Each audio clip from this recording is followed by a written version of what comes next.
میرے نزدیک اس دور میں قرآن مجید کے اس اعجاز اور اس کے ایک معجزہ ہونے کے لیے سب سے بڑی دلیل علامہ اقبال کی شخصیت ہے۔ وجہ کیا ہے کہ علامہ اقبال علماء کے طبقے میں سے نہیں تھے۔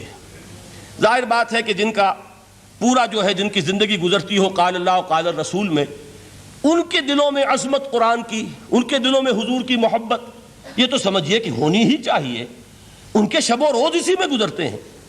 لیکن یہ کہ ایک ایسا شخص جس کی تعلیم ہے کالجوں کی، یونیورسٹیوں کی، جس نے مشرق اور مغرب کے فلسفے کھنگال ڈالے، وہ شخص، اور وہ بھی اس دور میں جبکہ ہم پر مغرب سے مروبیت بہت شدید تھی۔ آج تو وہ مروبیت بہت کم ہو چکی ہے۔ آج تو ہمارا عام نوجوان وہ آنکھوں میں آنکھیں ڈال کر بات کرتا ہے، اس میں خود اعتمادی ہے۔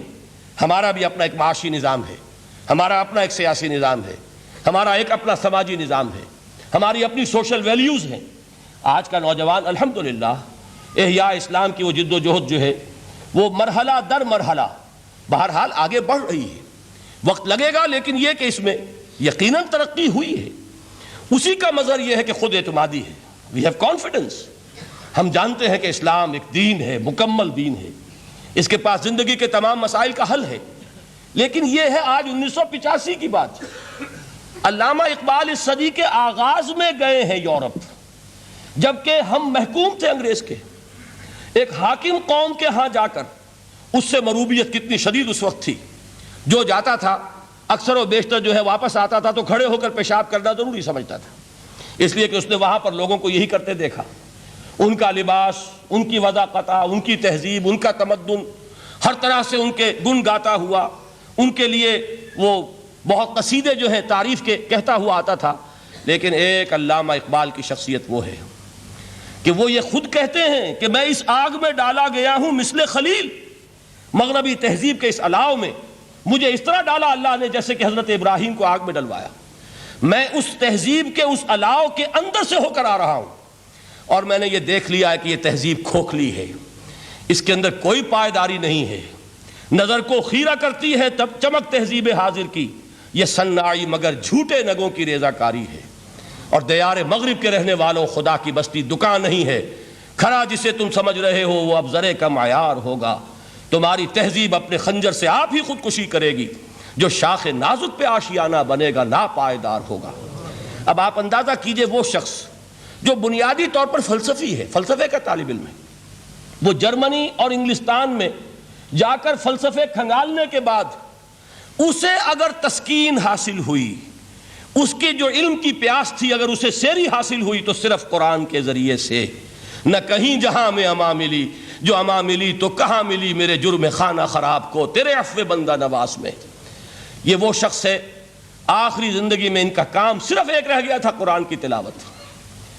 بڑے بڑے فلسفی ملنے آتے تھے علامہ اقبال سے ملنے، وہ سمجھتے تھے بڑی لائبریری ہوگی، جیسے بڑے وکیل اس کی لائبریری آپ کو معلوم ہے کتنی جلدیں رکھی ہوں گی، خوبصورت جلدیں بنی ہوئی، ایسے ہی کوئی بڑا فلسفی، بڑا پروفیسر، اس کی سٹڈی، اس کی کتابیں بڑی مروب کن ہونی چاہیے۔ لیکن علامہ اقبال کے ہاں سب کتابیں اٹھوا دی تھی انہوں نے، صرف ایک کتاب رہ گئی۔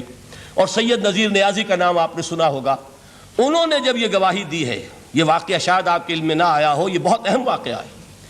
وہ یہ لکھتے ہیں کہ میں نے ایک مرتبہ علامہ سے پوچھا کہ کچھ لوگ اعتراض کرتے ہیں یا یہ خیال ظاہر کرتے ہیں کہ آپ نے اپنا فلسفہ خودی نیٹشے سے لیا ہے، کوئی کہتا ہے فلاں سے لیا ہے، کوئی کہتا ہے فلاں سے لیا ہے، کچھ آپ خود بتا سکیں گے کہ آپ کے فلسفہ خودی کی سورس کیا ہے؟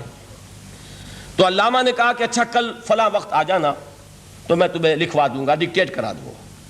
تو سید نذیر نیازی کہتے ہیں کہ میں بہت خوش ہوا کہ یہ سعادت میرے حصے میں آ رہی ہے کہ علامہ اقبال خود مجھے تحریر کرائیں گے کہ میرے فلسفے کی سورس کیا ہے، میں نے کہاں سے اخذ کیا ہے۔